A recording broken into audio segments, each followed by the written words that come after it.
Hello, everybody, and welcome back to episode number 11 of the BamaPreps podcast. I'm your host, Vlad and I'm joined by my co-host, Mason Colmer. And today we're going to bring you a bunch of different off-season topics, and we're going to kind of create a synopsis of everything that's happened so far in the off-season. This isn't the final off-season podcast we plan to make. We'll have another one around 7-on-7 camp season, and then we'll also have another one previewing the 2024 high school season. But, that's still, 6 months away? So we decided we're going to take a look back a little bit at the reclassifications that have happened, the coaching changes that have happened, and we're going to take a look at some of the different schedules and everything that has really changed.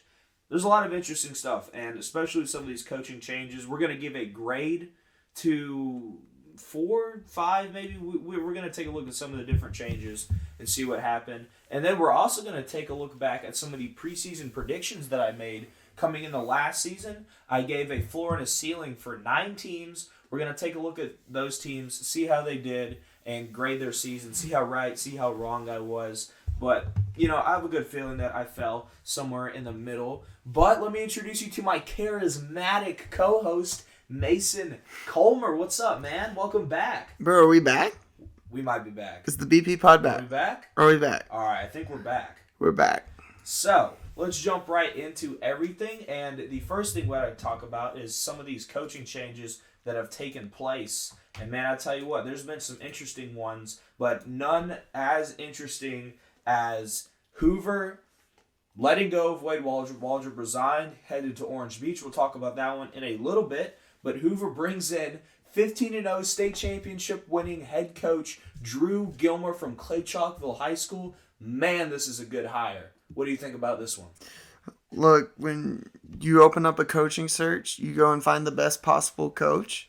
That's right. And, maybe Greg Byrne took a little possible look at this coaching hire. You went and took a coach that led his team to a perfect season.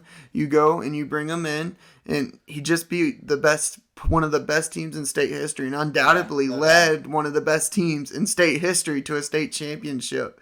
And after all the pressure was on his shoulders after failing in 2022 to get back to that state title game, their motto this year was redemption, and they redeemed. And this Hoover hire is amazing. I think it's going to take Hoover back to where Hoover belongs. Right. And Hoover being good is good for the state of Alabama. Yeah, no, I definitely agree. We're going to be grading them, A+, A-, and it is really tough for me to give this grade, to give this hire anything but an A+, but there's still some unprovens, Hoover lost a lot of talent. I think Coach Gilmer's going to have to do a good job of rebuilding everything, and we're definitely going to be out there this offseason checking them out, sort of gauging where they're at. So I'm going to give this hire an A. What do you think? Look, I'm going to give it an A+. If he could do what he did with Jalen Mbakwe, I think he can make Jonah Winston the next big thing out there. Yeah, no doubt. And we're yet to see, how he incorporates Winston in the offense. I think it's going to be very interesting to see because I think that, towards the end of the season, Winston proved himself as the guy. Schubach, who was the quarterback at the beginning of the season, got replaced with Jonah Winston. And, they put Bradley Shaw in at running back. Gosh, it really seemed like Hoover was doing everything. It was anything to try to win a game. Yeah, and they got past James Clemens, and then they ran into a really, really good Hewitt Trustful team that we'll talk about later on in the podcast. And, yeah, I got to say, really, really like this hire. I think it's the best possible hire they could have made, unless they could have gotten Mark Freeman from Thompson, and I don't think he's leaving. So I think that Drew Gilmer is the best case scenario right now for Hoover, and I think he's going to do a really good job of building this program back where it needs to be. And getting versed in the personnel and everything is something that I'm going to have to take a look at. But yeah, A for me, A+ for you. What else is there to say about this? You get a proven state championship winning coach, multi-time state championship winning coach. I don't know how much of the staff he's going to bring over with him, but that'll lead us into our next topic. Who fills the vacancy at Clay Chalkville? They go with their offensive coordinator, Stuart Floyd, who is the epitome of a Clay Chalkville man. Played at Clay Chalkville, coached at Clay Chalkville, was the OC last year, and now he gets his shot as the head man. When you lose a coach like Drew Gilmer, it's obviously going to be a blow just because of everything he did for that program.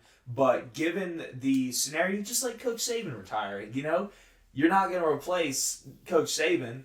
we can damn well try. And I think that's what Coach Ock was going to try and do here with Stuart Floyd. But here's the thing.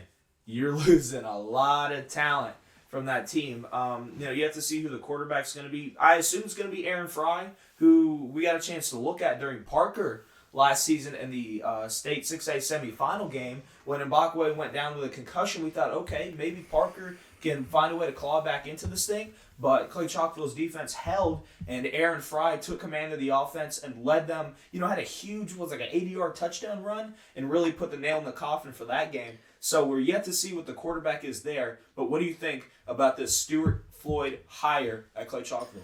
Look, there's a new Coach Floyd up there in the Pinson area, Trussville area. Another one now. Another one. Floyd Mania is running wild up there. But look, I'm that game back. I'm gonna give it a B minus because okay. He's unproven. I almost want to give him a C+. Wow. Really? Yeah, he led him to he was the OC on a team. But when you have Jalen Mbakwe, who was one of the best players the state's ever seen, he truly put that team on his back and took them to the state championship. I mean, it's just really hard for me to. This is a year, maybe I'll look back on it and be like, man, I was an idiot. Right. But I'm going to go B minus, a firm B minus. I'm going to give this a B plus. I think given the scenario, I think an in-house hire is perfect here. We're not here saying there's like a 30-day portal window, but you got to think that a head coach leaves, if Coach Floyd leaves, and if he goes somewhere else, if he follows Gilmer to Hoover, which he didn't do, you would think maybe some players would go follow them. But we're yet to see the full impact of everything. But from what it looks like, Clay's going to retain a lot of what didn't leave. Being the Mbakwe's, the Barbers of the world, Rod Ivies, those sort of players. Big Shaq. Yeah. Man, I'll never forget that dude's freaking two-point conversion. Bro, that play was everywhere.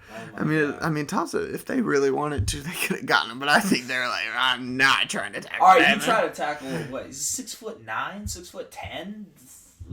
But it felt like it took him forever to get from, the 8-yard line to the end zone. And I'm not going to lie, it wasn't like y'all sit the biggest guys. It was like y'all's DBs were like, I'm not going at his legs. Yeah, no. If I hit his leg, I'm going to fall right back off.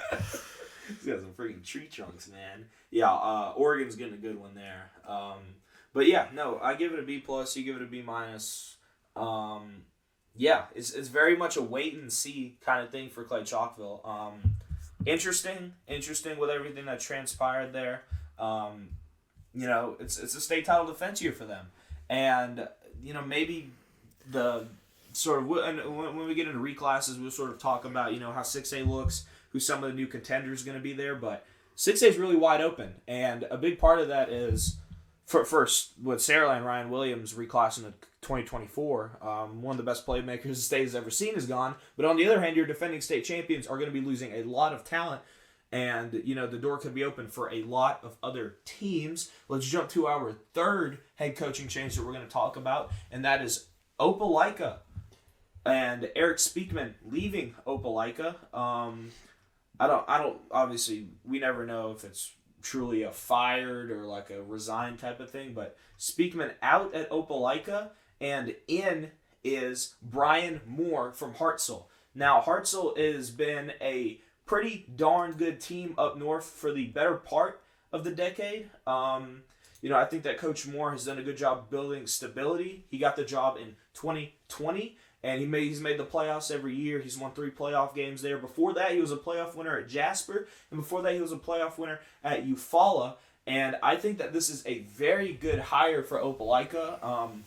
Definitely a new regime. It felt like Speakman was there for a while at Opelika. It felt like, the wheels were turning in mud a little bit. Not really going anywhere. But now they get a fresh slate with a fresh head coach. You're going to be losing a bit of talent. No more Roman Gagliano. But you still get some of those defensive pieces back, and you got to really think if this is going to be an Opelika team that can now start to compete in 7A, because we knew that they had the talent, but they just had a tough loss to Auburn, a tough loss to Theodore. They only lost to Central Phoenix City by 10 points, who's your undefeated state champions. So they were a hard playing football team, and they had a murderous row of teams that they had to play against last season, and it was just some tough losses down the stretch. Like last week of the regular season, lost to Dothan 38-34. They win that game. They might be in the playoffs. 14-point loss to Enterprise. This is not an Opelika team that is very far off. Do you think that Brian Moore can mend that gap? And where do you rank this hire? I think it's a great hire. They went and got the guy you follow not too far from Opelika. They went and got a man up here from Northern Alabama that kept Hartzell as a relevant program. Yeah, Hartzell never looked the best in the playoffs, don't get me wrong, but they put up some fights against some great teams in the regular season. I think, didn't they beat Oxford this past season? It was a really close game with them. Let me check that. Oxford, let me go look at their 2023 season. They lost to Austin 28-17. They lost in 2 overtimes to Muscle Shoals, a really good Muscle Shoals team. And yeah, they beat Oxford 22-21. They also beat Gadsden City, who was another really good team. So they beat really great teams. He's a proven winner. He wins wherever he goes. Eufaula, I think when he was there, was on like an historic playoff streak of not missing the playoffs. And I think that streak's still going thanks to COVID. But I got to give it a B. B? A B. Hartzell's a little bit different. The lights are a lot brighter at Opelika. Right. I'll never forget pulling in to go play Opelika, and the middle of the town has a giant O with Opelika painted through it. That's a little intimidating. So their expectations are definitely high at Opelika. They're kind of like Auburn. They think they should be the best when there's just, you got to give it time. That's a good comparison. Opelika is like the Auburn of Region 2. Auburn or Region 2, even though Auburn's right there in Region 2. Man, we're going to have people so confused. I mean, it does make sense, though. You just got to give them time. I think Auburn winning a national championship every year is unrealistic, let's be honest. I think you got to give it time. Give him 4 years. I think you give him a good 2 years at Opelika to get his foundation. He's bringing a lot of his staff with him, from what I've been able to tell. Right. And based off of Twitter, he's creating a great foundation. He's making those players feel special, and I think that's a good way to start building a program. Ooh, bold strategy, Cotton, based off Twitter. Oh, wow. Sorry, based off X. My bad. Get the X's up. Not but even that, man. I think it's a B hire, and I think we could look back on this in a couple years and be like, wow, that's a culture dynasty building hire at Opelika. There's a lot of room for improvement here. Coach Moore, he's never won a state title. I don't know his assistant record, but he's been a head coach in high school football since 2015, and he's never missed the playoffs. Like, as a head coach, he's literally never missed the playoffs, whether it was at Jasper, Eufaula, or Hartzell. So we'll yet to. It's very much a wait and see, and especially with how competitive Region 2 looks right now, coming into the season as we'll get into reclasses, it's going to be tough. It's going to be really tough for them. There's a lot of new faces there, a lot of new teams, and navigating through a very fluid 7A, especially with the way that the playoff brackets are going to pan out now. We'll see.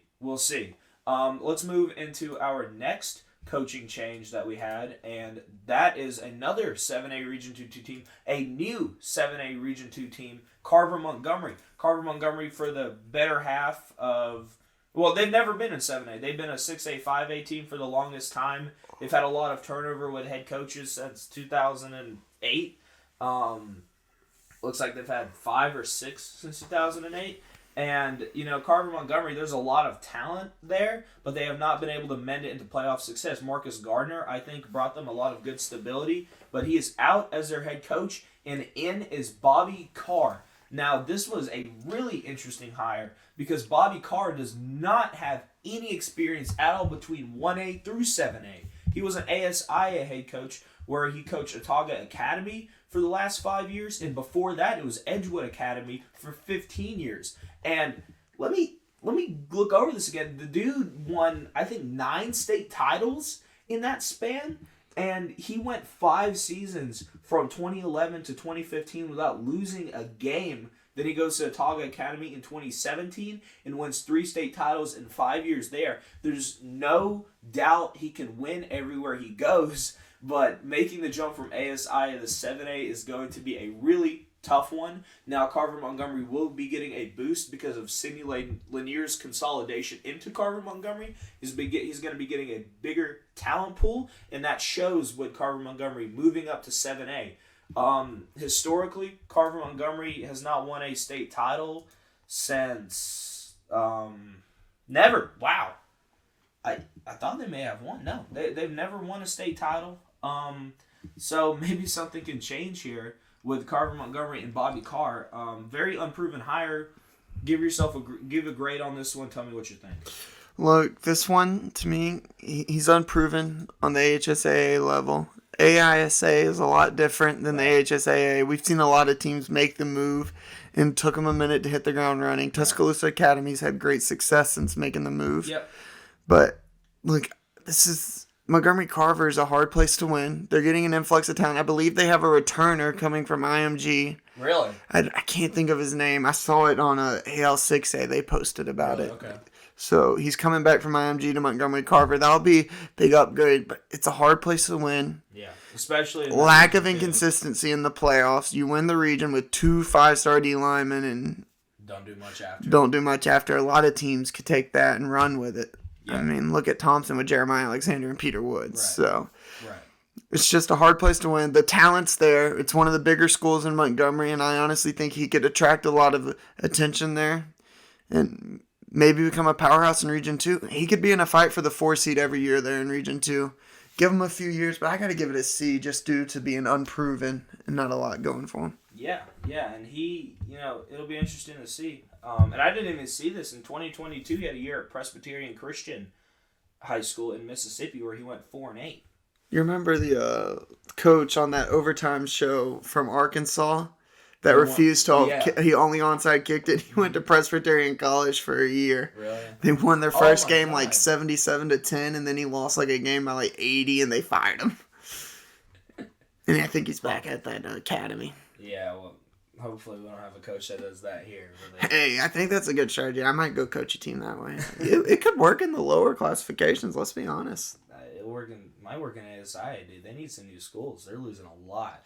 Hey, go Evangel, baby. Yeah, and that brings up a completely different dilemma with a bunch of ASI schools moving up. A lot of these 8-man high school programs are now starting to make the jump up to 11. I know Cornerstone, they have to play half of their season 11-man and half of their season 8-man. God, that's tough. And it's just, it's the same with Evangel. Evangel has to go play some teams. When they play a team with 11 men, they get murdered because they don't have depth. Right. But when you play 8-man, a lot of those 8-man, you can go and have depth. Hey. Yeah. Did you give this a grade? I gave a C. C. Yeah. No. This is gonna be a C+ for me. I didn't give Brian Moore a grade. I'll give him a B as well. I think it's a pretty even comparison there. But yeah, I'm gonna give this a C+. The dude's a proven winner.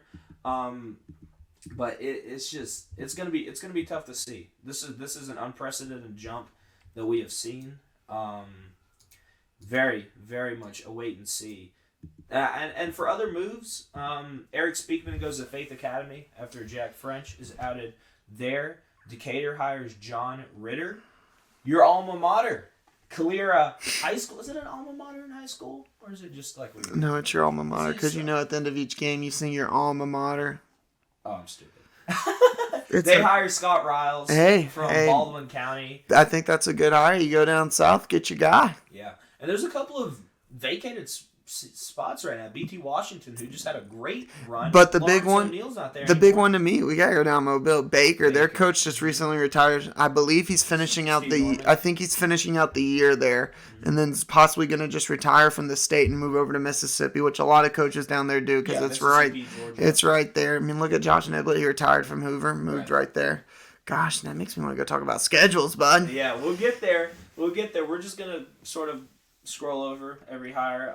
Carroll still needs a head coach, Patrick Plott, out at Carroll. How do you like this Riles hire at Calera, though? Surely you have a little bit of insider insight. Insight. Look, he's shown up. He wants to run the spread. Look. Yeah, baby. Hey, they all? The spread works. Rich Rod, baby, run that spread. It works great, but you got to get a quarterback. I believe they have a quarterback that's capable of running the spread. He's just got to get a bit decision making down.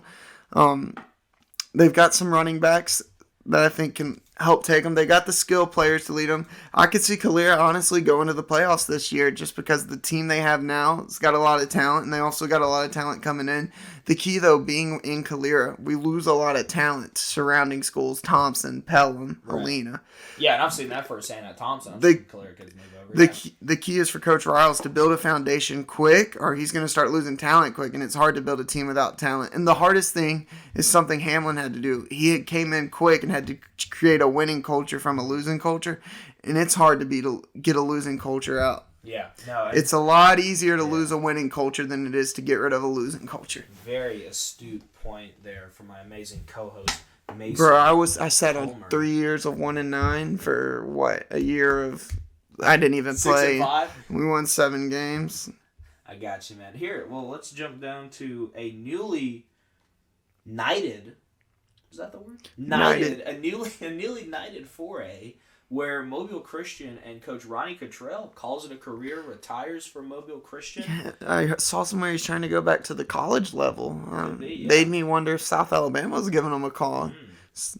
Yeah, that's interesting. But Ronnie Cottrell comes out on top, finally puts the nail in a amazing career where he wins his first ever state title.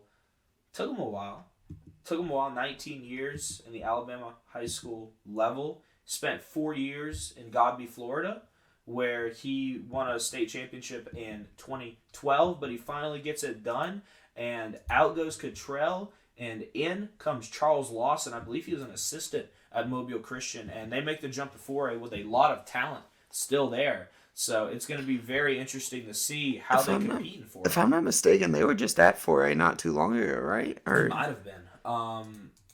Let me check that for you. Because I think they just dropped down. I remember them competing at 4A with the TR Millers for a little bit. Yeah, no, they've been... They made the state championship as a 4A team, if I'm not mistaken. They didn't? No, they were 4A in 21 and 22. They went 9-2 second round out, and then it went 5-6 in 21. Well, in 21, they've forfeited half of their games due to an eligible player. Really? Gosh, imagine if... Who was it? Sterling Dixon? Imagine if... Is that who was... No, Dixon left this year. Yeah, but imagine if you would have been there this past year. That Mobile Christian team would have been dangerous. Yeah, so let's move down. Stay down south. Let's go a little bit to the... Is my compass off? East? What are we saying? West. Let's go a little bit to the west. Are we going to Orange Beach? Orange Beach? Ooh, I love the beach. Apparently, not a lot of coaches love the beach. I mean, Dubose Wade Waldrop is liking the beach. Is he going to go bash at the beach with Gulf Shores, compete over there? Have you seen that new facility? Did you see the new high school Gulf Shores just proposed? Yeah. Bro, you remember Victoria, the mock-up, or the shows back in the day with the mock-up outdoor high schools? I just don't think I don't think that's going to work in Alabama. It's too humid, man. We'll see. They want an outdoor high school? Well, it's going to be walkways and stuff. It looks like dang Gulf Shores University going down there. If I'm in Orange Beach, I want to be inside in the air conditioning when I'm not 24/7. When I'm not on the beach, I want to be inside. Yeah, they need to build a dome. That might just be the Russian. But Orange Beach is so nice. I think that they're competing with Gulf Shores quick, and they realized they had to quick, and they're bringing a great coach down to do it. Waldrop, yeah. I mean, say what you want about his tenure in Hoover. He kept them in the playoffs. Beat Thompson. With a very less talented team than Thompson had that year. Yeah, no. And, say what you will about this past season. He won a playoff game and competed. I think he gave Thompson a good run for their money. Played a really good game against Mountain Brook. Some of the other games are eluding me. Had a loss to Oak Grove in overtime. And, Coach Waldrop can bring stability to Orange Beach. They've had a couple of fleeting hires. Coach Dubose heads to, I believe, Biloxi, Mississippi. Yeah, Biloxi High School. Yeah. Which they had a pretty good record, but they just got a great coach coming their way. Yeah, no doubt. And let's talk about some other vacant, Pinson Valley still hasn't hired a head coach. Which is shocking. I mean, they're used to being the standard, but ever since Nick's left, and Aria Holmes it wasn't Aria Holmes. Gosh, who's the Miles coach? Andrew Zhao. No, Andrew Zhao is not the Miles coach. Andrew Zhao was Calera. But he went to... No, he went to Bessemer City. He coached at Pinson after Nick's. No, he didn't. He went to Bessemer City. How much you want to bet? I'll bet $50 that Andrew Zhao never coached at Pinson Valley. Are you... Yes, he did. No, he didn't. Right here. Sam Shade. Oh, I'm down some money. Okay, yeah. Sorry. Someone's paying for dinner tonight. Apologies. But, no, Zhao at Bessemer City, Sylacauga, now he's at Clemson. That's right. Yeah, wow, how about that? What a freaking... what a turnaround. Look, I'm not going to be... I might be sitting pretty at a 5A Sylacauga school, but if Dabo Sweetie comes calling, family, we're moving out there. We're moving up, man. Clemson's such a nice area, man. It is, yeah, it is. T County, the 7A school. Really interesting there. Adam Weingarten resigns. Didn't he leave and go to Troy? Yeah. Troy? Yeah, he went up to the college level, so T County now needs a new head coach. And I'll tell you what, when he came to T County, man, I had some expectations. And, T County was in the gutter, really, for a while. And he came in there, and in his first season, it was tough. He went 1-9, but then he went 6-4 and 5-5. And they hadn't had a winning record before that since 2013 with Coach Lee Gibson. And, before that, they were a pretty darn good team throughout the mid-2000s. So whoever takes this T County job is going to have a tough go of things. It's going to be really interesting to see because they're still there in 7A Region 3.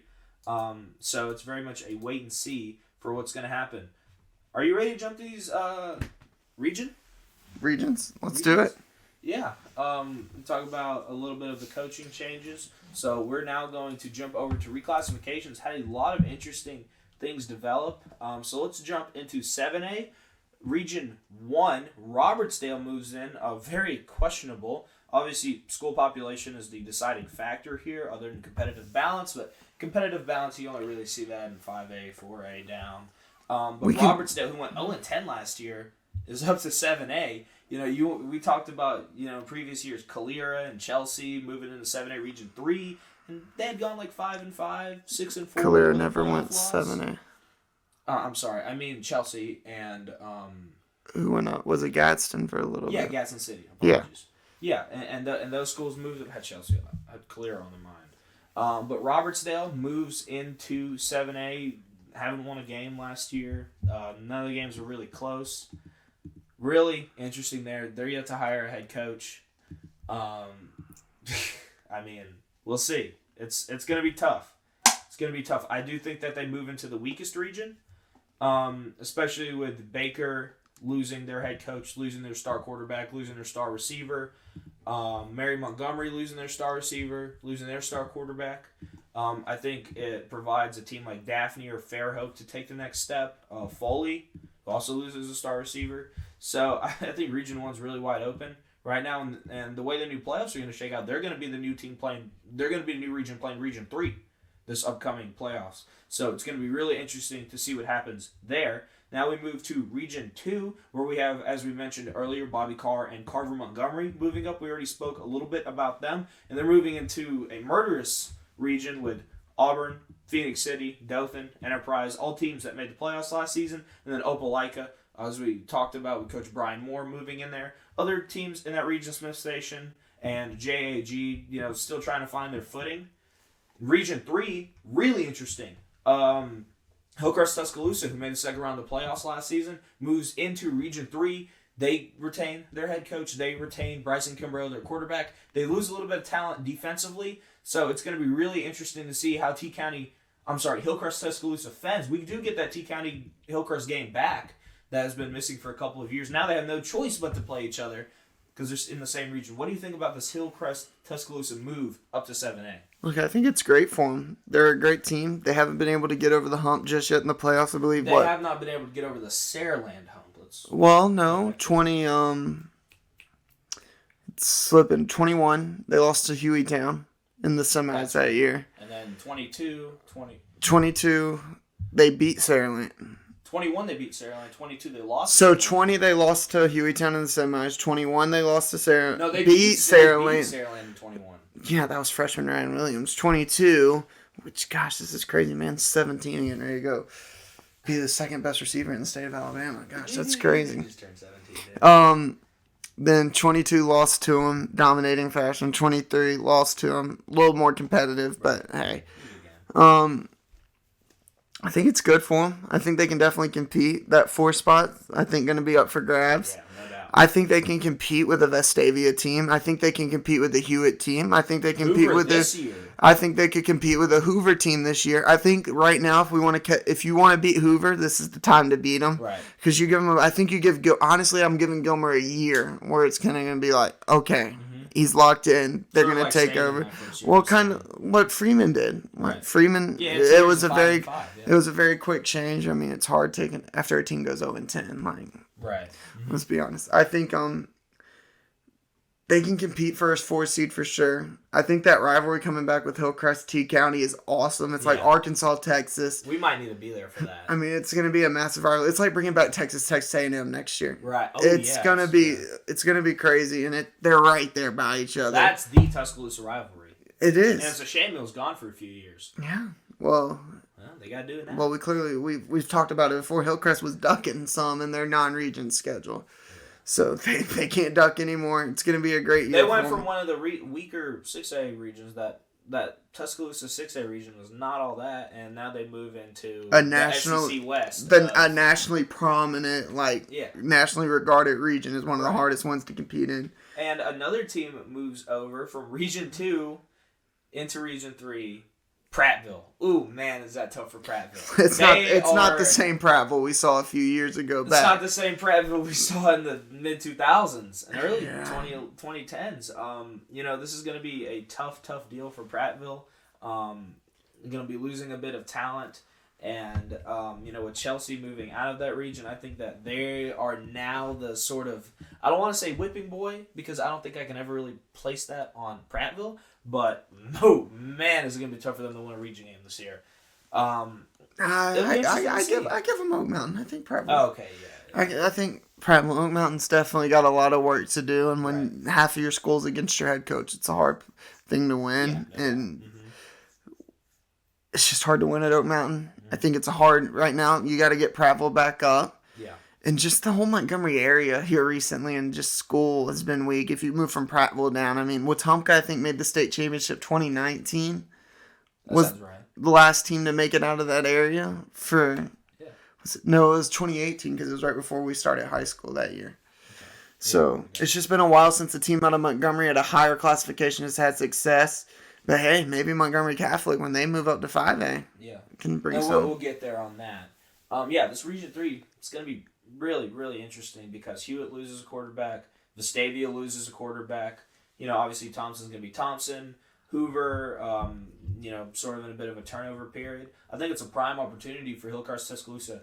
Look, if there's any year that they're going to make the playoffs and try to make some noise, I think it's got to be this first year because that's where the talent is. And who knows? This could just be like a Gadsden City Chelsea situation, a little 2-year stint for them in 7A, and it seems to be that way up here because the Shelby County region especially is constantly growing. There's a bunch of flux. And who knows? I know Helena's really close pushing the border, and we have a team we'll get to a little later that just came down from 7A that they could fluctuate right back up in the next time around. Yeah, Spain Park. Yeah. That's interesting. We got to talk about Spain Park when we get there. Gosh. But in Region 4, nothing really changes. Albertville, Austin, Bob Jones, Florence, Grissom, all the usual suspects. Your Huntsville, James Clemens, your Sparkman. They're going to play Region 3 this year. And, the question arises is the 1 seed finally going to get a win in this region in the playoffs in the first round? They haven't done it in the past few years. It's going to be tough. And Austin, who had a really good squad last season, I think we could see them once again competing for the 1 seed. They gave Vestavia a pretty good run for their money for all of a half of football. But other than that, James Clemens, perennial, always going to be good. Huntsville, who hired a new head coach, we're sort of yet to see what's going to happen there. Missed the playoffs last season. I'm sure it was a disappointment for them. But you still got your Sparkman. You expect Grissom maybe to bounce back a little bit. When is Region 4 last won a playoff game, Vlad? Did they win one when you were in high school? Maybe freshman year. Yeah, definitely. Because I remember we played Florence in the second round and barely beat them at Thompson. That was the start of a dynasty. Imagine if Florence beat y'all. Dude, that would have been tough. So since 2020, they haven't won a single playoff game? They might have gotten one in 21. No, it's been a while. I think they're 0-12. So we'll say 21 for sure. Mm-hmm. And then they're moving on to take on, Region 2 this year. Mm-hmm. So, they're going to have to play. Let's just go off of last season. Do they beat Auburn? Do they beat Central? No. Do they beat Dothan? They don't beat Auburn, Central, Enterprise, Dothan, or Auburn. Yeah. Or we already said Opelika. That's tough. That's tough. Only 4 teams get in, and I don't think they beat 5 of those teams. And let's be honest, I'd flip a coin for Opelika last season. How close Opelika played everybody, you could argue they were 3 plays away in 3 separate games from being in the playoffs. Gosh, I didn't realize how much Opelika was hated by schools down there. Like Central Phoenix City Yeah, hated man. them. Auburn despises them down It's there. a big rivalry, man. And it was evident, and they loved seeing Opelika's downfall. So I assume Coach Moore is going to reignite that energy and help turn Opelika around with that. You ready to move to 6A? I'm ready. Let's do it. We'll start with Class 6A, Region 1. A lot more teams in 6A moving down, so we won't obviously get to all of them. We'll sort of hit the high notes. And this first one, we got to talk about Gulf Shores moving up. 5A, 15-0, state champions, Ronnie Royal, one of the best players in the state of Alabama. One of the best players we've seen so far out of the 2020s. Gosh, Alexandria High School, then all the way down there. Hey. Down, and hey, man, look, you want to talk about changing the culture. Coach Hudspeth has done that. Handshake with Alvin Briggs aside. Interview with Simone Eli aside, too, let's be honest. Yeah, but so they're going to move in the same region as, your Saraland, Spanish Fort, St. Paul's, Theodore. A lot of interesting matchups there, and they're going to be losing a lot of talent. And by a lot of talent, I mean they're losing Ronnie Royal, who made up a big portion of offensive production last season. But we also got to remember who's coming back. Judd Harris, starting quarterback, coming back. Colin Wilson, starting running back, coming back. There's going to be some pieces on this Gulf Shores team, and those. What's going to be interesting to me is, do those close 5A wins translate into close 6A wins? And when you're, winning close against UMS Wright, Faith Academy, is that same thing going to happen against Spanish Fort or Theodore? Two really good defensive football teams? I don't know. So it's really tough to gauge where Gulf Shores is going to be at. I think that we're going to need to see the passing game, and incoming sophomore quarterback, he's just going to be a sophomore next year, Judd Harris. He's going to get a chance to have another year in that offense and another year to throw the ball around, get it to his playmakers. They had some really good weapons last season that are going to be coming back to Gulf Shores. So I'm not going to sit here and say they're going to go 2-8 because I don't think they are. I think they definitely have a lot of opportunity for region wins against teams like Baldwin County, Blount, and Murphy, maybe even McGill-Tulane, who I think will have a better year than last year. But when they play Saraland, when they play Theodore, St. Paul, what's it going to look like? And we just don't know. Where are you at with Gulf Shores moving up to Class 6A? They were at Class 6A. I think they were up at 6A for a little bit. No, I don't think so. No. I thought Gulf Shores was up at 6A and then went back down to 5A. Sure. Pretty sure. Let me check that for you real quick. Yeah, no. Even if they were, I don't think they did much. No, they didn't, but I was fixing to reference that they didn't do much when they were up there for a little bit. Before they were 5A. Yeah, no, oh my goodness, they were in 6A. Gosh. They just did nothing. No, they Hudspeth was there when they were in 6A. They went 6-4. That was Hudspeth's first year. Yeah, because I remember it being a big deal when they went down there. Wow. Okay. Yeah. But no, Gulf Shores, the team started in 2000. Mm-hmm. They up and down path. They get Hudspeth in there. Struggled at 6A early on. Goes down to 5A. Tears it up. Well, struggled one year. Tears it up the next year. Is 11-3 struggling? 11-3 struggling. You didn't win a state championship. Is that the talent he had. Is that the bar now? That's the bar for Gulf Shores now, right? I mean, like Colorado, all that talent. What are you trying to say, bud? I'm not trying to say anything. Bud, Simone Eli throwing allegations out here. I'm just kidding. No, I think Gulf Shores is gonna struggle in 6A. Yeah. And I could see them though definitely making the playoffs. I could see them surprising us all. I think they could very easily beat a Spanish Fort. Very easily, not easily beat, but have a chance against Spanish Fort, St. Paul's, Theodore. I think the only team they don't have a chance against is Saraland. I think Saraland is still the team to beat right now in 6A going into next year for me. Yeah.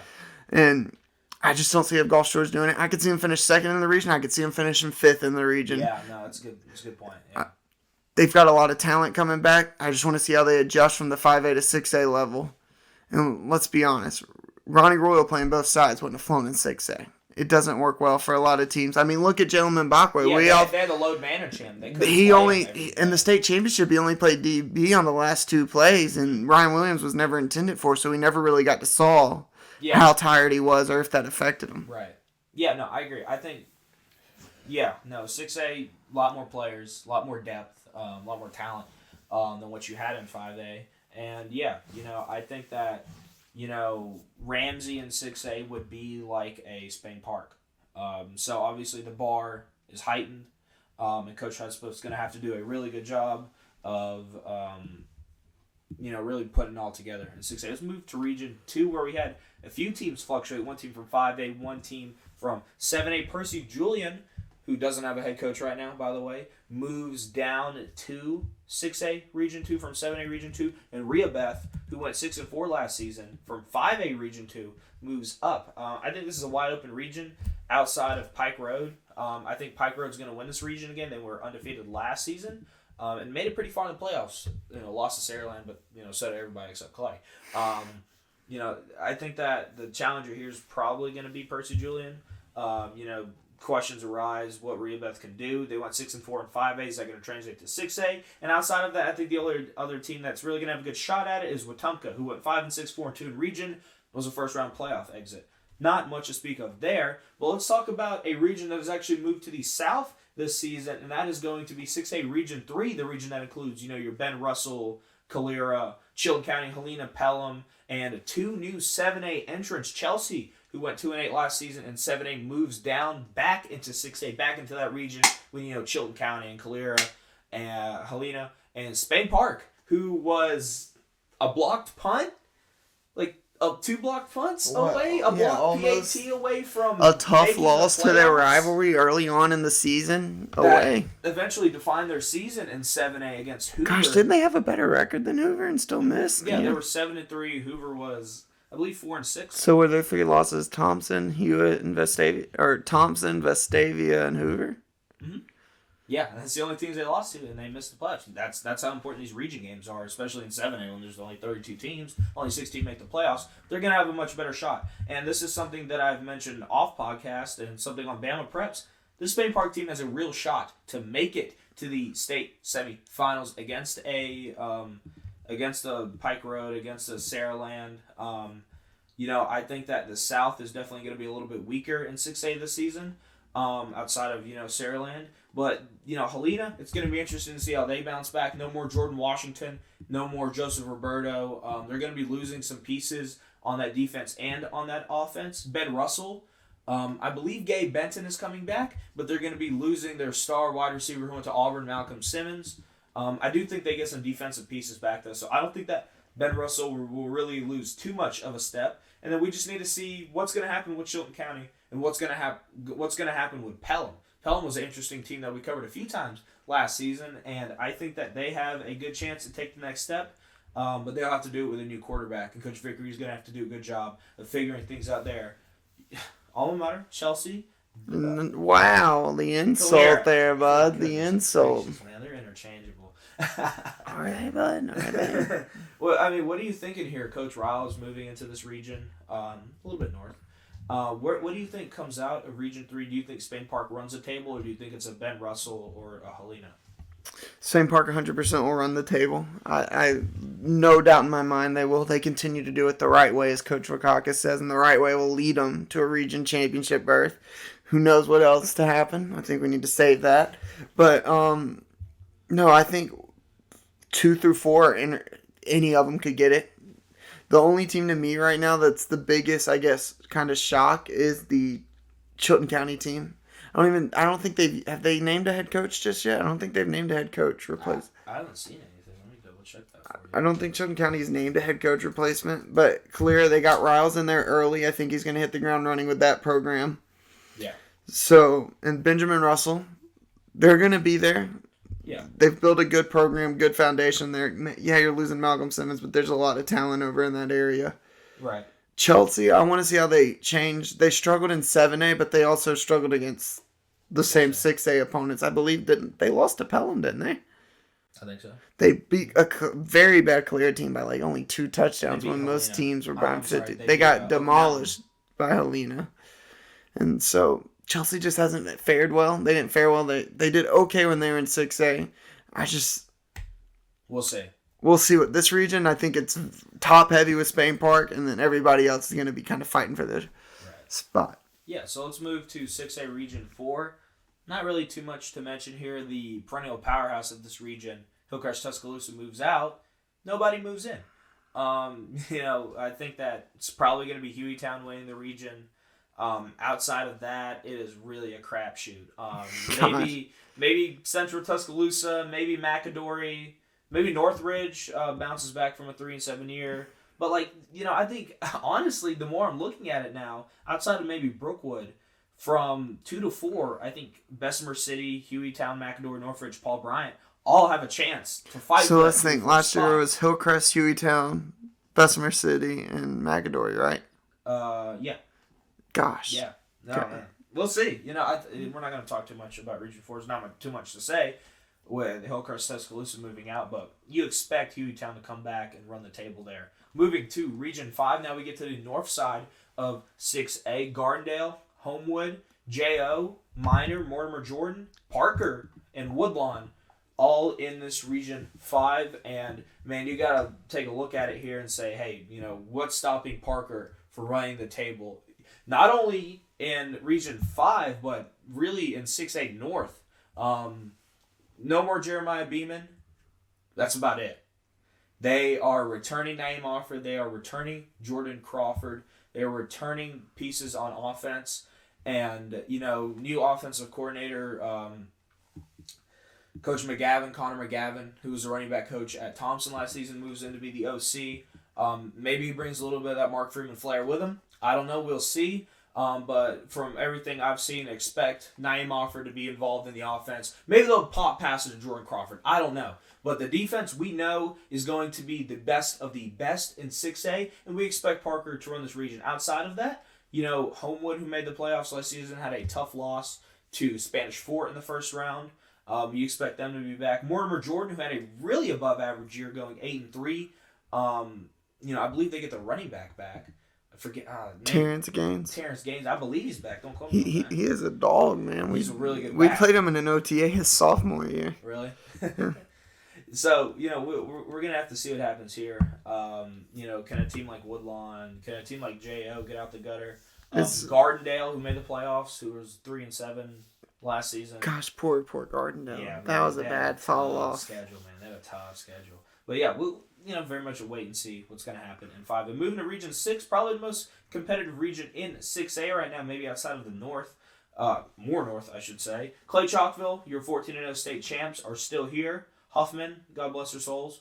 Mountain Brook, Oxford, Pell City with Coach Probst, Pinson Valley, yet to name a head coach, and Shades Valley, who's always a perennial 5-5 team, I guess you could say. But you probably expect Oxford to take the next step out of here. When I talked about Unlock Your Game on some Instagram lives, we talked about how Oxford is primed and ready to take this region. But I don't think Clay Chalk was going to give it up without a fight, and I think we could see some of those battles that we saw in the late 2000s that were so great when Oxford was a state title contending team with Coach Etheridge and Coach Gilmer. Gosh, wasn't Oxford and Clay a dogfight this past year? That was close. It was close. But I remember the back and forth game in 2019, I think it was, back when Pinson Valley was good with Coach Nix. That's what I want to see out of this region. I think Mountain Brook will take a bit of a step back, but I don't think it'll be shown on the record. I still think Mountain Brook's going to win the games they're supposed to. They don't play Vestavia anymore, which sucks, but they will be getting new out-of-region teams to play. And I think Mountain Brook will be fine. Pell City, who only won one game last season, I believe they had a game forfeited, so they're really 2-8. We'll see with Pell City. Like we keep reiterating, Coach Probst doesn't lose for long, and with all the photos on Twitter about the meals that they keep eating. They're winning the day, baby. They're eating good. They're eating good in Pell City. Let's just put it that way. I expect Pinson Valley, and honestly, to take another step back. Can Huffman score a point? I think is really the burning question in everybody's mind. Hey, well, does BamaPreps need to be on location for Columbia Huffman? Man, God, what a game that would be. Gosh. You want to see some good football? Don't go there. Don't go there. Oh, gosh. What are you thinking here? Do you think... it's the O. It's Oxford's region to lose. Really? I think Clay... I honestly... I hope Coach Floyd proves me wrong because I like Clay being good. It's really cool.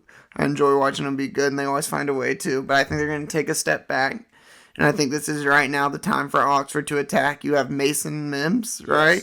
Yes. Star quarterback. Great quarterback. And then you have Auburn legend KJ Britt's little brother Yeah. at linebacker, and with the last name Britt, he's going to hit him as hard as possible. So, Oh, God, I want to say the receiver. is it Keenan Britt? Omarion Hampton? I just know Oxford has a lot of talent, and this is their time. I think they have a great chance to come out of the North in the coming season. Yeah, I agree. And, as we would talk about, your Muscle Shoals and whatnot, your Parker, 6A North is going to be where it's at this year, playoff-wise, in our projections. Let's move to Region 7. Athens, who had a really good year last season, Columbia, Coleman, Decatur, Hartselle, Jasper moving up from 5A. They went 1-9 last season. Going to be a tough move from them. And Muscle Shoals, who's been the dominant force in Region 7. They might have been Region 8 last year. No, I think, they were definitely Region 7. But, this is going to be an interesting region. I think that Athens is going to take a little bit of a step back. I think that Muscle Shoals is still going to be the guy, or the team here, I should say. Hartselle losing a head coach. I believe they made an in-house hire. It was the DC. They hired their DC. I don't think a lot of Hartselle kids are going to be moving down to Opelika, but what do I know? So we'll see. We'll see with Hartselle. I think that they're still going to be there. They're going to lose Ry Fletcher, though. Keep their quarterback, but Fletcher, who was a big part of their offense last season, is going to be gone. Maybe a little bit of a step back. Do you see a team like Coleman or Decatur taking the next step? Wait and see. What region did Jasper come up into? Were they? They were 5A Region 5 last season. Now they're in 7. They're in Region 7. Mm-hmm. Coleman, they're kind of up and down. They really are. Sometimes they're a really great team. Sometimes they're not the best. Right. But look, Muscle Shoals has been prominent for a while, and I think they stay prominent. And they've been so close here recently. Quarterfinals this past year, and it lost to Clay, right? Yeah, no, it's been a loss to Clay, a loss to Mountain Brook these past 2 seasons. Whenever they play a Birmingham team, they struggle a little bit. Can they do it this year? Yeah, I think they have a good chance of doing it this year. They're going to lose a little bit of talent, obviously, but so is everybody else. Yeah, but hey. Let's move to Region 8. Huh? Gosh. But basketball powerhouse, Buckhorn Bucks.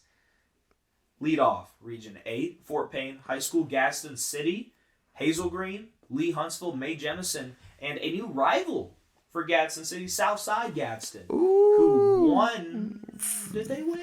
It was a 3-way tie, right? Southside, Moody, hot dog eating contest. Yeah, and I think Coach Gaines won it, right? Coach Gaines won. Coach Gaines. I think they should take the region title because they made it the farthest in the playoffs. Yeah, that was a good point. Yeah, but Clay Chalk won the region title 2 years ago and then lost in the first round. So are they really the region champs? But they won the region champ. There wasn't a 3-way tie for the region champs. Moody proved they were the best team in the region last year. But Region 8 really interesting this season.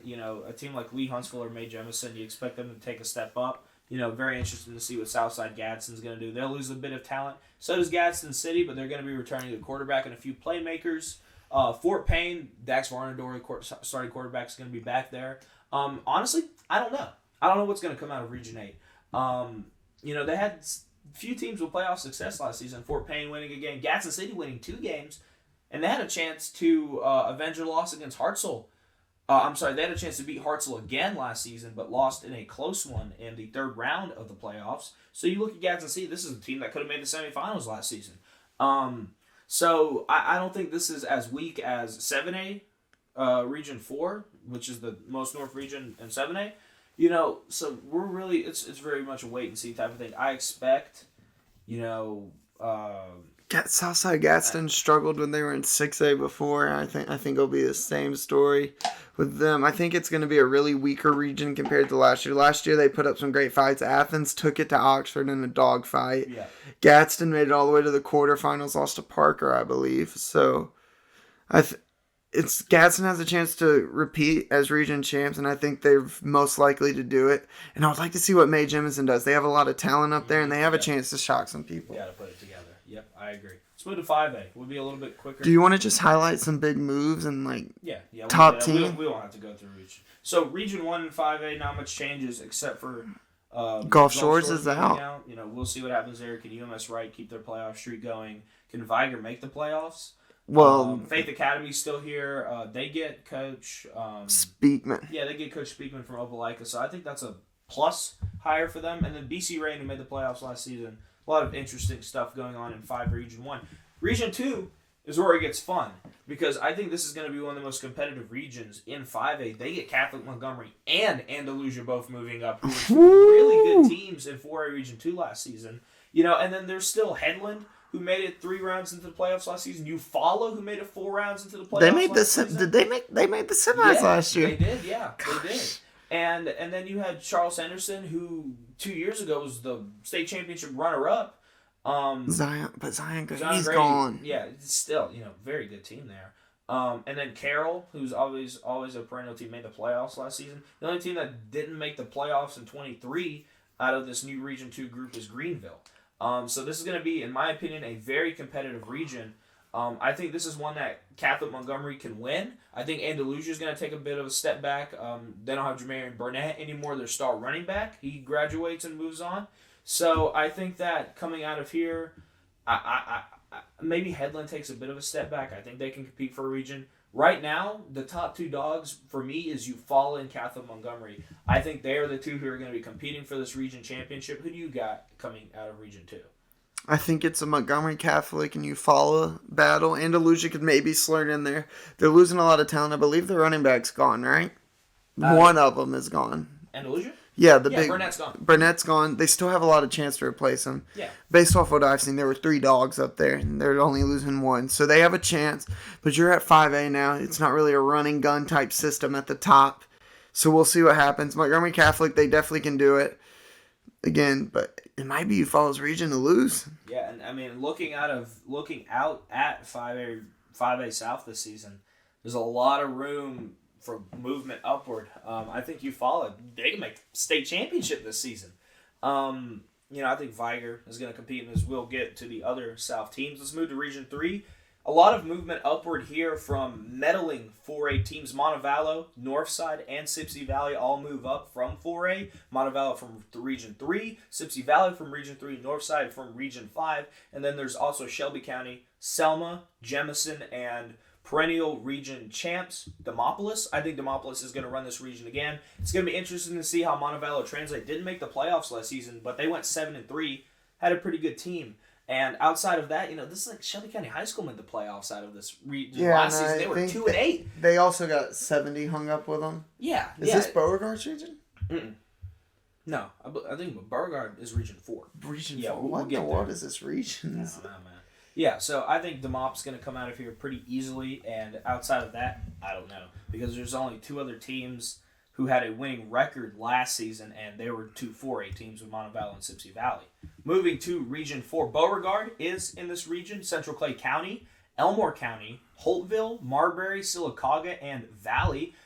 You probably lean Beauregard here. I think Central Clay is going to take a step back. Gosh, they broke my heart. Dude, they were your 5A pick, man. Yeah, but they were a prominent 5A powerhouse. And then, my shirt was like, I love you. Right, and then they all slid in my DMs and saying, God did. Like, God did. That's crazy. Yeah. So, coming out of here, I think Holtville has a chance for another good year. Same with Valley. I thought Valley was a pretty good team last season. They went 4-1 in region. But it's going to be... I think, and also, I don't think we should discount what Elmore County did last season, 8-3. But let's get down to the nitty gritty. Every single team out of this region last season was a first round exit. Do we see that again? Maybe. I think that the top of 5A South this year is not what the top of 5A South was last year. And I think that a team like Beauregard, Central Clay, Elmore County, I think they have a chance to actually win a playoff game this year, which is more than they did last season. Let's move up to 5A North. Now, moving into Region 5, this is where things get fun. Because you've got your state champion runner-up, Ramsey, John Carroll, Corner, who moves up to 4A, Carver Birmingham, Winona, Hayden, and Briarwood, who moves into 5A Region 5. They move up from 6A Region 3. Briarwood won a playoff game last year and then ran into Saraland, but, Hey, win's a win. Right? And Briarwood, I think, has a really good chance to compete against Ramsey this season. They're going to be returning a lot of talent to that Briarwood team. And I think that this is a region that is very much up in the air. It's going to be interesting to see what Corner does. They won a playoff game last season in 4A. I think they'll still be a good team. John Carroll, I think, will be a good team. But Ramsey, Briarwood has to be the top two out of this group. And who do you have coming out of Region 5? To me, it's going to be a Briarwood. I think they're a great team. They're young. Upend Ramsey? Ramsey's losing a lot of talent. Cam Keenan. Look, you might be able to lead them, but Briarwood's a great team. They're well coached, and that's what led them to where they are. Right. Yeah. And don't throw any slight. Ramsey's a great coach team. But I think Briarwood's coming down from 6A, and they weren't too bad at 6A. They had one down year. Yeah. And when you run into the Calera Eagles, I mean, everybody has a down year. But the Briarwood Lions, I think they can dethrone Ramsey. Honestly, it's a coin flip between those two for me. See, I don't think it's that close. I still think that Ramsey wins this region pretty handedly, but I do think that this Briarwood team is going to come in second, and I think that they can make some noise. Moving to Region 6, Centerpoint moves down. Another really good team. I was actually in Centerpoint yesterday, eating at the Subway. Eating at the Subway? Loved it. Was it good? Did she get you a footlong cookie? Huh? No. Come on, man. I'm freaking on a diet. You're on a diet, so you went to Subway. What'd you get, the Italian BMT? Nah, man. Spicy Italian on white, footlong. Lettuce, pickle. Don't tell me you soaked that thing in oil. Creamy sriracha. No, dude. Oh, okay. What do I look like to you? Creamy sriracha, man. If we're on a diet, we need to watch it. Creamy sriracha. Okay. Come on, bud. I'm just kidding. No. Yeah, but Centerpoint in this region. this is the region with Leeds, Moody, Southside Gadsden's gone, but I think Centerpoint can replace them there. And then Jacksonville, who moves up from 4A Jim Ogle quarterback, really good quarterback for them, not there anymore. So, it's going to be interesting to see what the quarterback play looks like for Jacksonville coming in the next season. In your opinion, is this Moody's region to lose, or does Centerpoint or Leeds make some noise? Moody's a great team, and from what I've seen, they're getting in some big-time out-of-state transfers. And they're also getting some big-time out-of-state games. Well, yeah, gosh, Gainesville. Yeah, we'll get to this. I don't think we can judge Moody off of their non-region schedule. I think we're going to judge them off their region schedule. I think it's going to be a great schedule. I think Moody can pull it off. I think Moody definitely is the front runner in this region. Leeds is losing their best player in school history in Case in Boston, but maybe Coach Hood can figure it out. Who? Coach Hood? No, Kaysen. Who's that? Not Case in Boston. Gosh, no, Case in Boston was like Jackson Olin years ago. I just remember watching film on him. Kavion Henderson, losing him. Coach Hood's done it before though. Yeah, Clay. Yeah, no, he's one with less. I'll tell you that much. Yeah, I think Centerpoint has a good chance to challenge Moody. I think there's a lot of talent in Centerpoint. There's also about to be a lot of talent in Moody. So we'll see what happens. Let's move to Region 7. I'm going to sort of gloss over it here. This was a region that Russellville won last season. They went 6-0 in region. The only team that moves up is a 5-7 Priceville team. And, really not as covered as some of the other places. Lawrence County, Fairview maybe can make some noise. But we expect Russellville to come out of here again. Let's move to Region 8. Scottsboro, who gets a new head coach. Boaz, Arab were two other teams that made the playoffs. You get your Brewer, Douglas, Sardis in this region. But Guntersville, who ran the table and made it to the second round. No, they made it to the semis last season, I believe. Yeah, they made it to the semis, lost to Ramsey. I think Guntersville probably runs the table here again. I think there's going to be some flux with some of these other teams. I think Boaz is going to have a better year than last season. They upset Southside Gadsden in the first round last season. But, Arab, you're always going to have some good contenders there. Is there anything you want to add about Region 8? I'm good. Let's move to Region 4 then, it gets fun here. Escambia County, Jackson, who has been a really, really good team with Landon Duckworth, South Carolina commit. They got a running back, Xavier Correll, who just got an Alabama offer.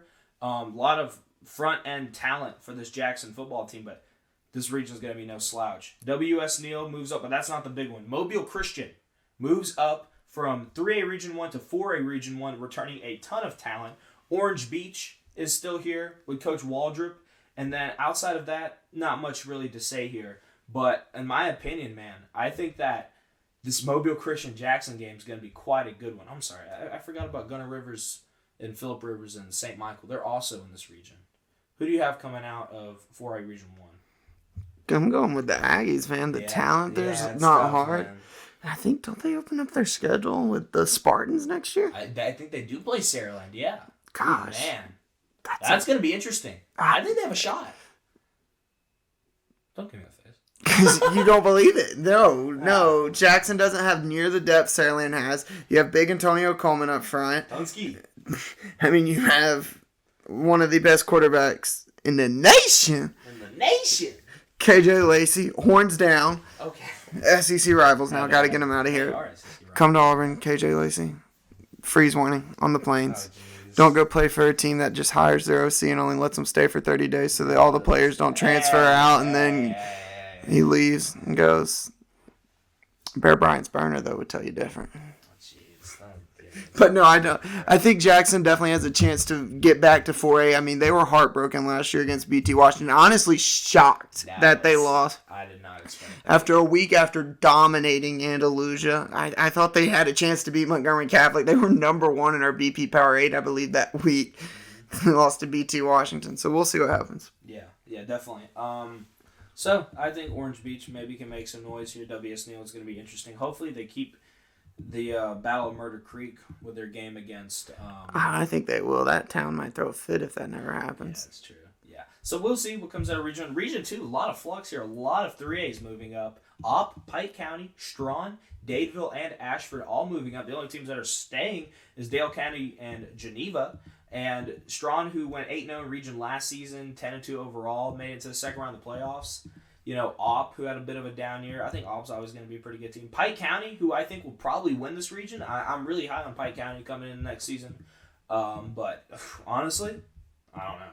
You know, maybe Hall Tech knows something that I don't. But I don't know anything, honestly, about 4A Region 2. Region 3, it gets pretty fun because St. James, who won the 3A state title 2 years ago, moves up. They get competitive balanced up into 4A. They lose KJ Jackson, though. So it's going to be a tough ride for them. BT Washington is here, who still has not named a head coach. But, yeah, they had quite a run last season. So we'll see what happens there. Hanley, always a good team. Tallahassee moves down from 5A. They went 1-9 last season. You know, so it's very much a wait and see what's going to happen there.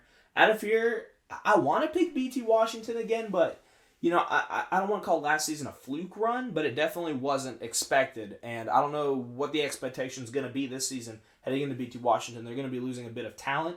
I expect Hanley probably to run this region once again. Everything outside of that, to me, is just kind of meh. I guess that's a way of putting it. You know, Bullitt County, Cleburne County, Munford, Talladega, who didn't win a game last season. So it'll be tough. But we'll just have to see who comes out of Region 3. Moving to Region 4, a lot of change here as well. Fairfield moves down from 5A Region 5. So does Pleasant Grove, who has a good chance to compete in 4A. American Christian and Bibb County, who had a really good run last season. Coming out of here, I mean, Bibb County probably take a bit of a step back. I think ACA will be a good team once again.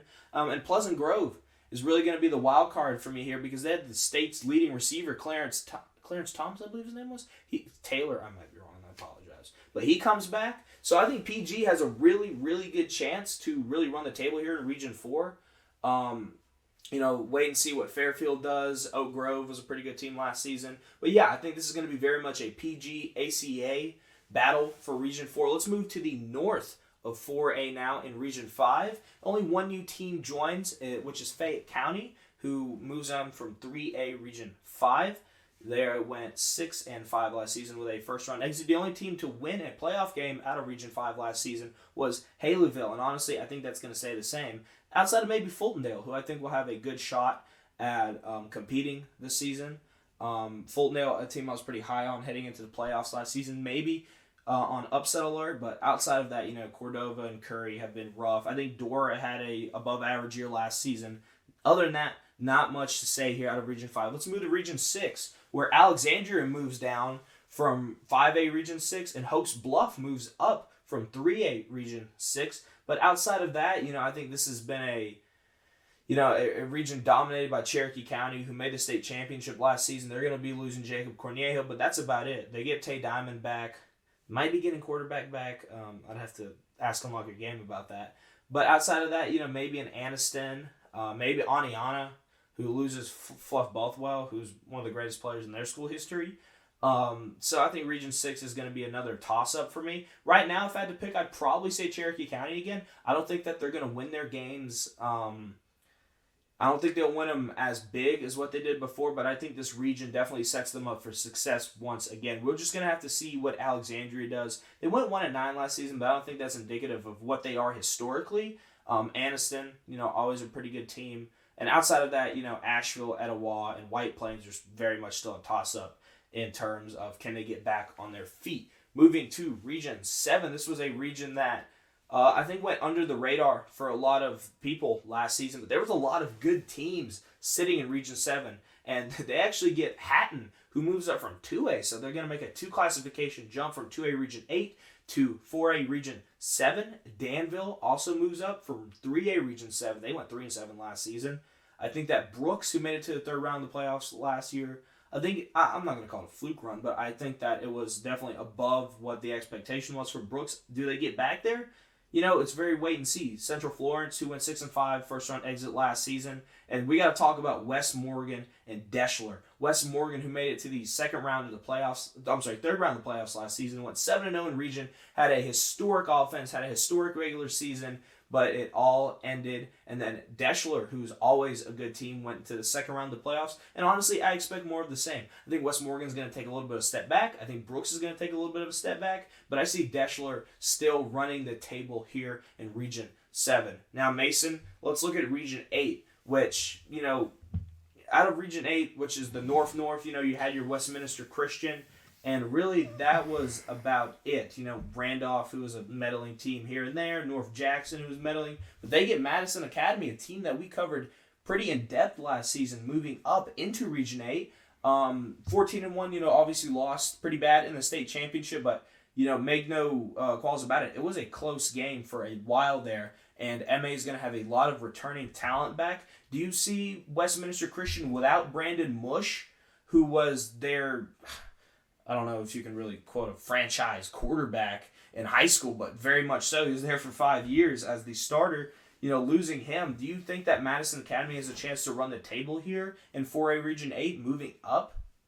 Oh, most definitely. They're a great football team. They have they're returning, what's his name? AJ Rice. AJ Rice. They're returning him. He's a dynamic player. They're losing Ken Cherry, one of the best backs we've ever seen in this state, and they're losing Jackson Reese. They're losing, I want to say what's his last name? The quarterback. They're losing. John Blank. They're losing their quarterback, and they're losing a big attack offense. Reese Baker. But they're going to retool. They're going to replay. Cody Hughes is going to get those boys ready through their strength program.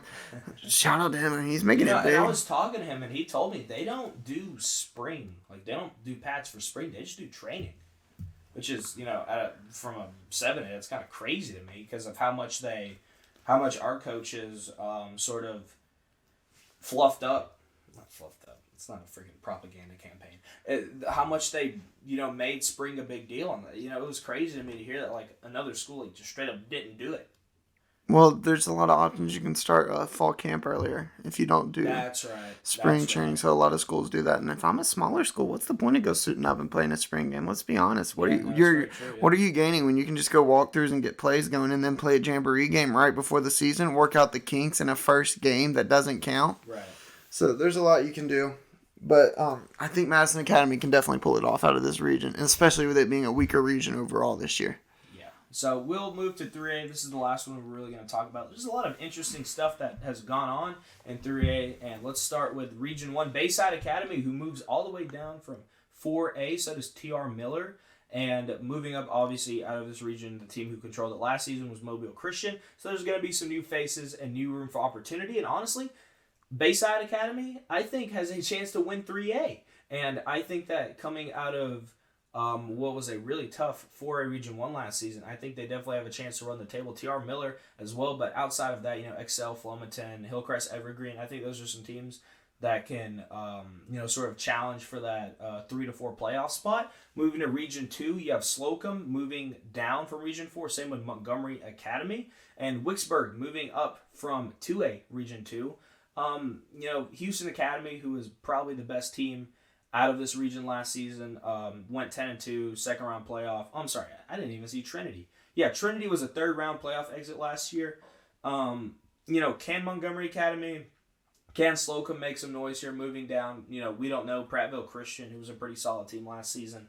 I think Region 2's just got a lot of mess right now, and we'll just see how it has to play out through the season. Moving to Region 3, really not much of note here except Thornsby moving up. I think that they can definitely challenge Thomasville, who I think was the greatest foe for Mobile Christian last season. Moving into Region 4, this is where it gets interesting, Mason, because you have state title runner-up from 2 years ago, semifinal runner-up last season, BB Comer, who moves up. They went 13-1 last season into this Region 4. And this was a weak region. I think Randolph County was really the only team that was good here in Region 4. But they're going to get 2 ASIA schools move up, rivals between Glenwood and Lee Scott Academy.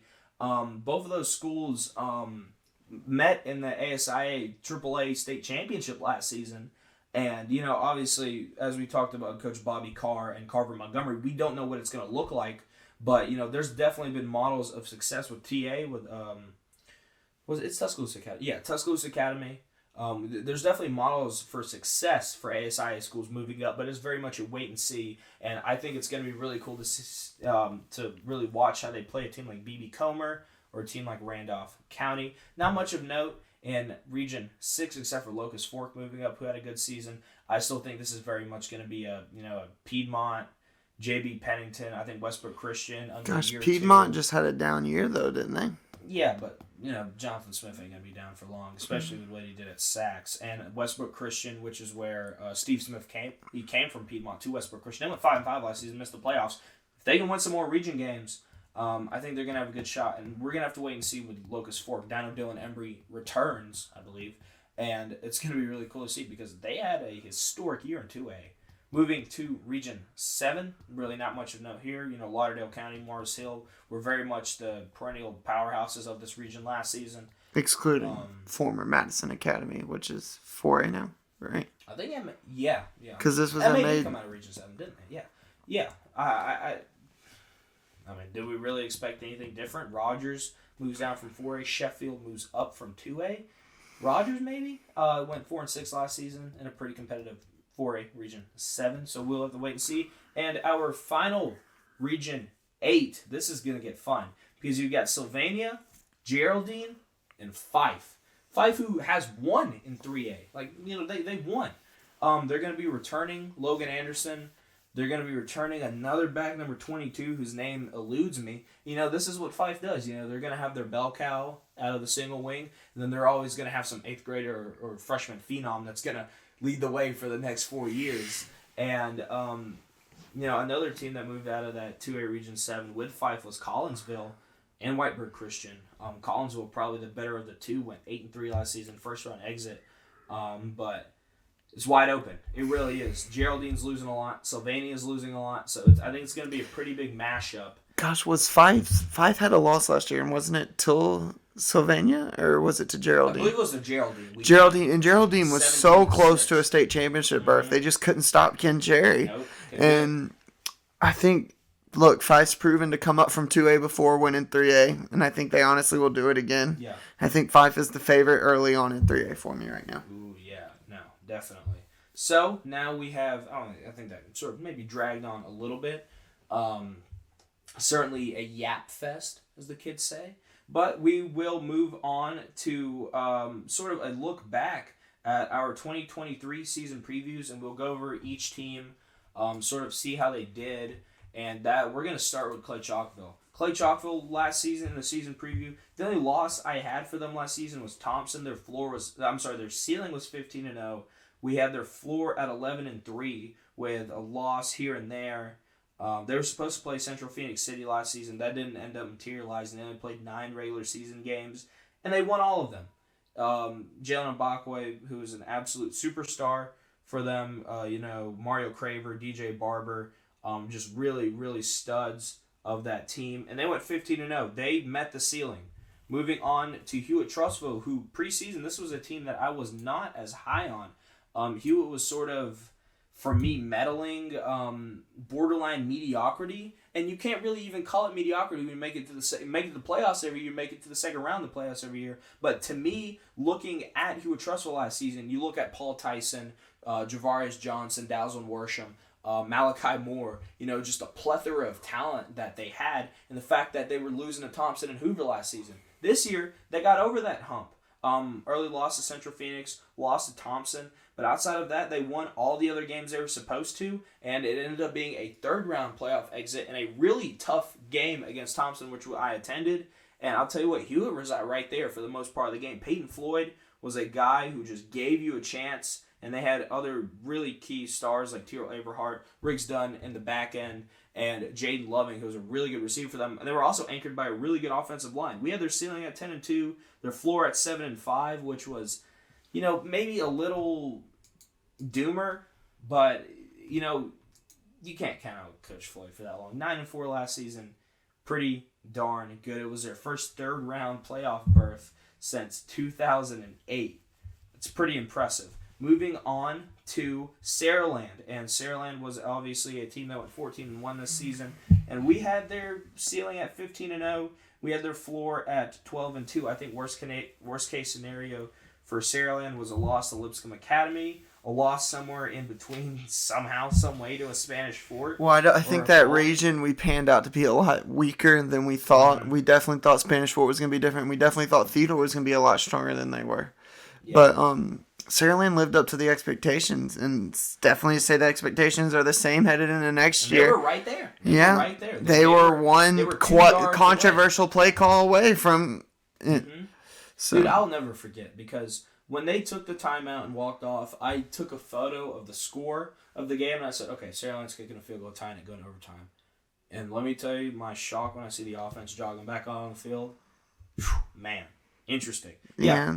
But we had their ceiling at 15-0. They didn't meet it, but they were right there in the middle. Arguably, they could have been there. Moving on to one of the more hyped teams of the offseason, last offseason, I should say, which is Vestavia. And we had Vestavia's record at 8-2 last year. We had their ceiling at 13-2. We had this Vestavia team with a possibility of going to the state championship game. And who knows? Who knows what could have happened there. We had their floor at 7-5. This was, a six-win gap between their floor and their ceiling. It was very much who the heck knows. And I remember during my write-up, I said to buy the hype or not to buy the hype. That's going to be the question for this 2023 Vestavia team. I think they lived up to it. I think that they did everything they could, I should say. Coach Evans has absolutely turned them around. Heading into year 3, I think he's going to have some challenges with replacing Jordan Ross, replacing John Paul Head. He's going to have to do it, but if anybody can, it's going to be that Rebel group. A loss to Thompson we had them with a loss to Hoover. They beat Hoover, but then they ended up losing to they got dominated by Hewitt. Yeah, I was there. They got ran out of their own stadium. Peyton Floyd hit the shadur about 20 times. 20 times? Well, he hit it one last time against Thompson, and that didn't pan out too well for him, did it? Moving on to Central Phoenix City, we had their ceiling actually at 14-1. But that was only because we had projected a loss to either Clay Chalkville or a playoff loss. We had their floor at 10-2. I think there was a lot of questions heading into the season on what the quarterback was going to look like. Could they come off a pretty underwhelming year with Jalen Epps at the helm? The offense maybe didn't move the way they wanted it to, and that showed in their semifinal playoff loss to Auburn, where they lost 14-13, and Auburn got dismantled by Thompson in the state title that year. But it was really interesting to see what was going to happen with Central Phoenix City, and they proved everybody wrong. Undefeated state champions. They beat Thompson. They dethroned the Kings, and they're the new Kings of 7A. So they exceeded the ceiling we had for them. Moving on to Thompson, we had obviously their ceiling at 15-0, their floor at 12-3. In my opinion, this was a Thompson team that was always going to reach the state championship, no matter what happened in the regular season. The only loss that we had for them in our schedule prediction was to IMG Academy, a game that ended up not happening. Their loss actually came to Clay Chalkville during week 5, which, man, we'll talk about the team of destiny. It was that Clay Chalkville team. It was just meant to be. Just how they won every game was just in dramatic fashion. Yeah. And it was just all one play away from it being a completely different outcome. Missed field goal. Yeah. Crazy play call. Gosh, Mountain Brook couldn't convert on 80 million attempts from inside their own 20. Yep. Oxford couldn't convert against them. I mean, isn't that crazy that they were a Mountain Brook touchdown away from not? Because, I mean, say what you want about Jalen Bachway is one of the greatest players. He ain't Talia Tagovailoa, right? Is he? Well, how many years did Talia have over here? He only had two. Did he win Mr. Football? I don't know. I don't think he won I Mr. think Roydell won it. Was it Roydell? Would have been Roydell Williams. 18, right? 19. 19. Okay, yeah. 19. Because he was the Jason Jones class. Yeah. Yeah, I got you. Yeah. Okay. So moving on to what our next preview was, which was Hoover. Hoover, we had this team at 9-1. We had their ceiling as a 14-0 state champion. Didn't happen. Lost to Oak Grove. Barely beat Spain Park, which we mentioned earlier. Lost to Vestavia. Lost to Hewitt. Lost to Mountain Brook. Lost to Thompson. And it was eventually a 40-7 dismantling during the playoffs at the hands of at Hewitt. Trussville, this was obviously underperforming. 5-7 is what the record churned out to be. We had their floor at 8-4. I don't think anybody could have foreseen what happened this year. And honestly, I think we expected a loss to Hoover. We expected a loss to Auburn. But I think when the Oak Grove game happened and the close Spain Park game happened and we looked at their next 3 games against Vestavia, Hewitt, and Mountain Brook, we knew that Hoover was going to be in trouble. They bounced back. They won the region games they were supposed to against Oak Mountain, T-County, and Chelsea. But then the regular season loss to Thompson, granted a close loss, only 21-11. That's. They look. Say what you will. They did what they had to do to stop Thompson's offense, and holding that Thompson team to 21 points is pretty impressive. Well, the Thompson offense a lot late after that Hoover game. It did kind of look a little weaker later on. I mean, the first round not against Florence, but second round game against Vestavia, a little rocky. But they've always looked rocky against Vestavia for the last couple of years. But I mean, Hewitt Trussville, the offense didn't look too promising, and against Central Phoenix, Hewitt had plenty of chances. If Colvin Landrew didn't make some of the craziest catches I've ever seen in my life in a high school football game, they're not in a situation to go down there and kick a game. Was it a game winning or game tying field goal? It was going to be a game leading field goal with not a lot of time left, but Central, another team of destiny last year. Yeah, so Hoover definitely underperformed. Next up was Theodore, who was coming off what was a really good year. They had a 10-0 regular season last season, and then lost to Saraland. They beat Saraland last season, 2 seasons ago, in the regular season. We had their ceiling at 14-1. We had their floor at 9-4. They didn't meet that. They lost some games that we didn't think that they would. Obviously lost to Saraland. The 3-2 watch. It was just a brutal year, but you're transitioning to a new coach. No offense this year. Yeah, well, they didn't really have an offense. Gosh, I went and watched them play against Saraland in the semifinals, and that would do 22. That was a brutal team to watch. They had no offense. They really relied on that defense. It seems they relied on that defense last year, and to compete at a 6A level, you need some offense and you need some explosion. Yeah, and definitely have Coach Mask in your thoughts, who's the head coach at Theodore, planning to coach, but he did just get diagnosed with cancer. But hey, he said he's going to be there. He said he promises those players he'll be on the sideline every other Friday night. Look, that's a coach you want. And our last scheduled prediction was Auburn High School. We had their record at 8-2. We actually had them losing to Hoover in the first round, and we had them losing to Central Phoenix City. And we have their scheduled prediction at 8-2. Their ceiling at 14-1, and their floor at 9-4. I think that Auburn did everything that they could this season. Well, they lost their quarterback, game 1? Mm-hmm. Yeah, it was early in the season. Game 2, wasn't it? Because they lost to Enterprise week 2. They did, yeah. That's when they lost their starting quarterback. And they sort of had to move, like Ian Nation played a little bit of quarterback.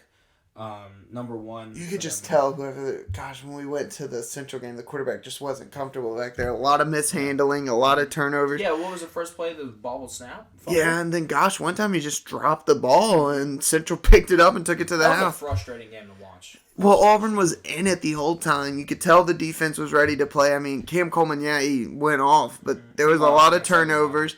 And really, we'd always talked about it. The game was close until Keith Etchers just lost kind of faith in his offense there. I think his own third, fourth. When they punted around midfield area where it was a questionable go for it or you're going to lose the game, and they lost the game. Yeah, so I think Auburn just about met expectations this season. I don't think anybody foresaw if Central Phoenix buzzsaw, except for maybe the Central Phoenix coaches and the players. They believed. Sometimes that's all it takes. Hey, when you got a guy like Coach Nick's back there that wins wherever he goes. That's all it takes, and they're going to be a hard team to beat next year. Yeah, and we've been going at this for an hour and 30 minutes, so we will wrap up the pod here. We'll get into schedules in the next one. I think we hit a lot. I think that there's a lot of change, this season, and I think it's going to be really fun to watch. I think we've been sort of in a lull for the past 6 to 4 years. It's been a lot of the same, and with new contenders, leaving players, there's a lot of chances for a lot of flux, in high school football this year. And something that we didn't even talk about was the new legislation that's getting put before the Alabama House, with NIL becoming a major part of high school athletics. Players being able to make their names off their likeness right away. And, as much as we'd love to, say how pure this game is and how pure high school athletics is, it's not the case. It's not the case. There's always going to be talk of players moving, what their motives are, what is the bona fide move rule, and there's been a lot of ambiguity, and there's been a lot of questions with the AHSAA, and what are they like? There's not any clearly defined rules, and I spoke to coaches this year. And I spoke to coaches during the off-season. They don't even know what they can do during the off-season training. Like, they don't know when they can throw. They don't know when they can hit. They don't know when they can put pads on. And it's stuff like that at the base level, which I think has created a lot of questioning in off-season. High school football in Alabama's got to change, and it's got to change quick. We're a prominent state, and I often feel like just the top of the top, they often restrict a lot of people from being able to succeed. And as much as I want to say NIL is going to get past now, I don't think it gets past the first go around. Really? Just because they see the flaws it has at the college level. I think they want to have a stricter hold on it than. Well, I think you raise an interesting point. I think it will get passed. And I've spoken to a lot of people who think it will as well. Obviously, there's going to be a lot of worry about it, but I think that this is less of we need to make sure this is well regulated. I think this is more of we have to do this for our survival. And you see it in high school basketball in state of Alabama. Some of the top players in high school have left to go to prep academies where you get paid, where you can get paid to play instead of playing at your local high school. And I think that's, you don't want to see high school football devolve into a bunch of academies and prep schools competing. And obviously, it's very much a best on best talent, but I think a lot of the allure for me when it comes to high school football is seeing, these small towns and these small schools rally around their star player that comes once in every 30 years. Let's talk about Elba and Alvin Henderson. When I spoke to Alvin, he says that, hey, I want to win a state championship at Elba. I want to win, rushing records at Elba.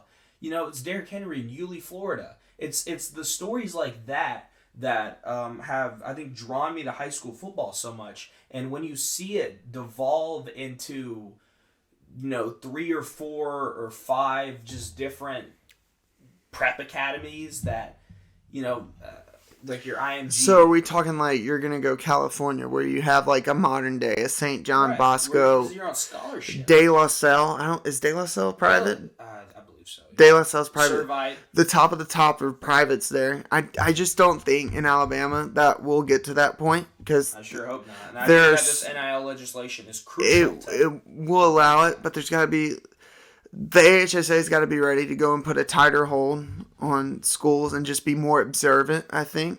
And it seems to be a lack of observance from them here recently. And just the way they handle certain situations to be so quick and come on a decision with Tuscaloosa County and have Gulf Shores for 3 weeks not knowing if they're going to be in the playoffs or not. Viger, same way. You cost them the playoffs. And it's just a lot of questionable decisions. AHSA's got to get ready. And it's possibly just creating a committee solely focusing and managing, watching out how NIL performs. I think it's great. I think it's great for players to be able to market off their names. A Trent Seaborn to go market off his name. Yeah. He's going to be... And that's the silver lining in all this. I think what gets lost in a lot of this, NIL bad talk, and it's something I've thought about a lot, is the fact that at the base level, this is good. We can't forget, NIL is good for these players. You look at Destroying, who was in a legal battle with the NCAA for a year just because he had a YouTube channel that he was making money off. That's not a problem anymore. And obviously, I don't think there's any high school YouTubers that are, maybe on TikTok, but gosh, there was a lot back then because I remember Dockery. Mm-hmm. Yeah. He had to kind of like refuse to take money from people for a while, and it's just successful. You see, let's go to the college level. Not even just football. Livy Doon, millionaire now because she was popular for gymnastics everywhere. Let's think, who else do we have? College basketball players everywhere. And like Kool-Aid McKinstry. You see all of the top quarterbacks, going through the Raising Cane's. Gosh, who was the guy from he had like something like, it was an AC name for Nebraska. It was like air conditioning or something. He had Coldest Crawford. The Coldest Crawford did the AC brand. You just provide opportunities. Mm-hmm. And let's be honest, there's enough people to where they see Trent Seaborn's face everywhere. They're like, holy cow, I want to meet that guy. And it builds your brand before you even get to college. And, there's a debate on whether you want that or not. I think it's good. I think high school sports, the more eyes on high school sports means the more money to these schools, which means the more money to these programs, which means the more money in these communities. And let's be honest, a college, let's say a lower level FBS school's looking around and they're like, man, why does this kid have so much NIL attention? And hey, let's go take a look at him, see what he has. Right. And that's the dream of it, right? And there's obviously the bad that comes with it. I don't think we're going to be seeing high school collectives started everywhere. And it's going to be an inequality of... There's just a lot of kinks we have to work out, but hey, the NCAA, just let it happen. The state's going to have to let it happen. It's going to be like, we got to catch up with it quicker, and just as it happens, we stop it and see what happens. And it's just the same with the NCAA. There's going to be more and more regulation put in place until where I think we can have a happy medium, but we're not there yet. Anyways, that's going to be it for us. We're going to go hit this $15 all-you-can-eat shrimp. Well, if Bud would hurry up here and finish up the pod, man, I was expecting to be out of here like 8:15. Hey, man, what are you going to do? Anyways, thank you so much for listening. If you've made it this far, it really does mean the world to us that you'll be sitting here willing to listen to us talk about high school football. As always, when we make the posts, leave any questions, any comments you have. Our DMs are always open. We love to answer anything that anybody sends to us. But yeah, thank you so much for listening, and we'll see you in the next one.